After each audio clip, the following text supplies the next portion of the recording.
അകലക്കുന്നം ഗ്രാമപഞ്ചായത്തിൽ മൂഴൂർ ഗവൺമെന്റ് ആയുർവേദ ആശുപത്രിയിൽ പുതിയതായി നിർമ്മിച്ച IP ബ്ലോക്കിന്റെ ഉദ്ഘാടനം അഡ്വക്കേറ്റ് ചാണ്ടി ഉമ്മൻ MLA നിർവഹിച്ചു. നമ്മുടെ നാടിനെ സംബന്ധിച്ച് ഈ ഒരു പദ്ധതി വലിയ അനിവാര്യതയാണ്.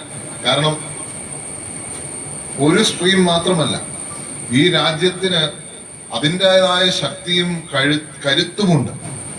ഇവിടെ നമ്മൾ ചില സമയത്ത് പറയും ഒറ്റ മെഡിസിൻ മാത്രമേ ഉള്ളൂ, ചില അസുഖം വരുമ്പോൾ ഈ മെഡിസിൻ മാത്രം എടുക്കാൻ പറ്റും.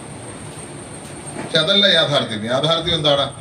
എല്ലാ മെഡിസിനും നമ്മുടെ ആളുകളുടെ ജീവൻ രക്ഷിക്കുവാൻ ഏത് മെഡിസിൻ ഉപകാരപ്പെട്ടാലും അത് ഉപകരിക്കണം എന്നുള്ളതാണ് നമ്മുടെ നിലപാട്.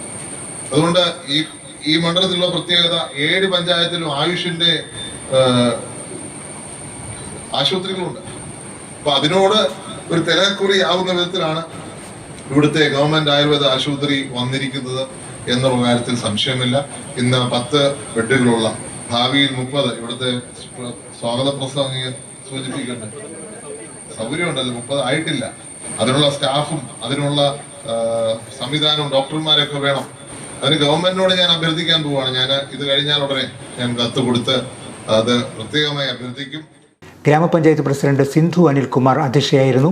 ഗ്രാമപഞ്ചായത്ത് വൈസ് പ്രസിഡന്റ് മാത്തുക്കുട്ടി ഞായർകുളം, ആയുർവേദ ആശുപത്രി medical officer doctor Aswathy Viswan, ജില്ലാ panchayat member Josmon Mundakkal, Pampady block panchayat president Betty Roy Maniyangattu, ഭാരതീയ ചികിത്സാ വകുപ്പ് DMO doctor Jerome V. Kurian, national Ayush mission DMO doctor Saranya Unnikrishnan, ആരോഗ്യ സ്റ്റാൻഡിംഗ് കമ്മിറ്റി അംഗങ്ങളായ ജാൻസി ബാബു, ശ്രീലത ജയൻ, ജേക്കബ് തോമസ്, ജില്ലാ Nirmithi Kendram project engineer Lovely Rose K. Mathew, block മെമ്പർമാരായ ജോബി ജോമി, അശോക് പൂതമന, മുൻ ഗ്രാമപഞ്ചായത്ത് വൈസ് പ്രസിഡന്റുമാരായ ബെന്നി വടക്കേടം, രാജശേഖരൻ നായർ, പഞ്ചായത്ത് സെക്രട്ടറി സജിത് മാത്യൂസ്, പഞ്ചായത്ത് മെമ്പർമാരായ Tessy Raju, Jeena Joy, Mathukutty Antony, Seema Prakash, Siji Sunny, George Thomas, Shandy Babu, KK Raghu, വിവിധ രാഷ്ട്രീയ പാർട്ടി പ്രതിനിധികളായ Tomy Mathew Eeroorickal, advocate Biju Parambakath, Jaimon Puthamparackal, MA baby,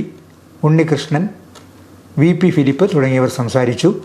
Jose K മാണിയുടെയും മുൻ മുഖ്യമന്ത്രി ഉമ്മൻചാണ്ടിയുടെയും പ്രാദേശിക വികസന ഫണ്ടുകളിൽ നിന്നും അനുവദിച്ച തുക കൊണ്ടാണ് 30 കിടക്കകളുള്ള 3 നില കെട്ടിടത്തിൻ്റെ പണി പൂർത്തീകരിച്ചത്. ജില്ലാ നിർമ്മിതി കേന്ദ്രമാണ് കെട്ടിടത്തിൻ്റെ പണി നടത്തിയത്.